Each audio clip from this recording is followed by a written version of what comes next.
என்னுடைய தம்பியை கொண்டு விட்டானா? ஆமா ஐயா. என்னுடைய தம்பி இறந்து விட்டானா? ஆமா. ஐயோ தம்பி, பணமிகு எனது தம்பி, பணமிகு எனது தம்பி, பராக்கிரமானன் எனது தம்பி, எனது தம்பி.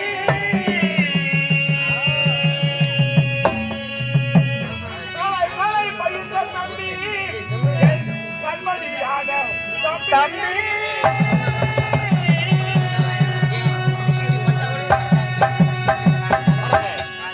ஏய், எனது தம்பி பூபால கண்டனை ஏய் அந்த பேடி பயல் கொன்று குவித்து விட்டானா? ஆமா எஜமா. ஏய், பழிக்கு பழி, வஞ்சத்துக்கு வஞ்சம்.